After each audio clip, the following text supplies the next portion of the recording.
মাননীয় সদস্য জনাব গোলাম সারওয়ার টুকু বরগুনা 1 2 মিনিট। মাননীয় স্পিকার, আপনাকে ধন্যবাদ। মাননীয় স্পিকার,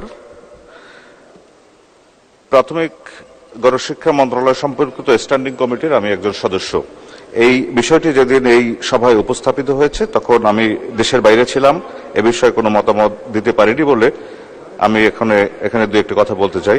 মাননীয় স্পিকার, মাননীয় মন্ত্রী মহোদয় যথেষ্ট অ্যাক্টিভ এবং আন্তরিক, তার সঙ্গে কাজ করতে পেরে আমি খুবই ধন্য মনে করি। তার সুযোগ্য নেতৃত্বে ইনশাআল্লাহ প্রাথমিক গণশিক্ষা মন্ত্রণালয় অতীতের যে কোনো সময়ের তুলনায় অত্যন্ত ভালো একটা পর্যায়ে যাবে।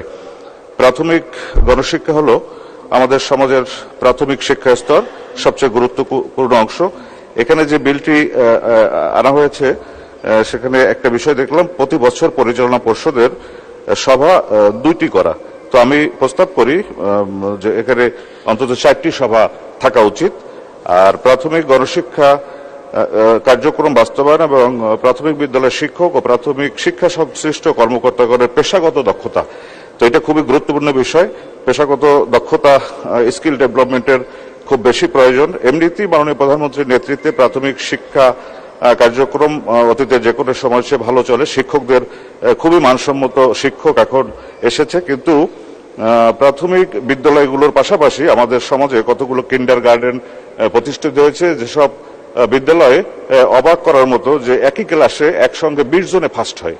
অর্থাৎ অভিভাবকদেরকে সন্তুষ্ট করে তারা 1000-2000 টাকা মাসে বেতন নেয় এবং শিক্ষার নামে তারা কি যে পড়ায় সেটাই আমরা জানি না, সেগুলো বিবেচনায় নেওয়া উচিত।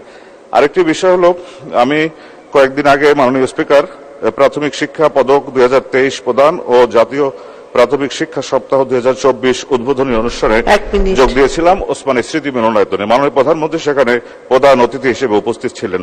আমি অবাক বিস্ময়ের সঙ্গে লক্ষ্য করলাম, মাননীয় প্রধানমন্ত্রী তার বক্তব্যে তিনি বললেন যে স্কুলের বাচ্চাদের যে বিস্কিটটা খাবার দেয় আমি ওটা খেয়ে দেখেছি, আমি বুড়ো মানুষ, আমারই ভালো লাগে না। এই বিস্কিটে একটু চকলেটের ফ্লেভার থাকলে ভালো হয়। অর্থাৎ একজন প্রধানমন্ত্রী, রাষ্ট্রনায়ক, তিনি একটা প্রাইমারি স্কুলের বাচ্চাদের কি মানের বিস্কিট দেয় সেটাও তার নজর এড়ায় না। তো আমি মনে করি যে মাননীয় প্রধানমন্ত্রীর নেতৃত্বে তার নির্দেশনায় ইনশাল্লাহ প্রাথমিক শিক্ষা কার্যক্রম আরো ভালোভাবে উন্নতি হবে এবং আমার সংশোধনীর আর যে বিষয়গুলো সেগুলো মাননীয় স্পিকার পঠিত বলে গণ্য করা হোক। ধন্যবাদ মাননীয় স্পিকার।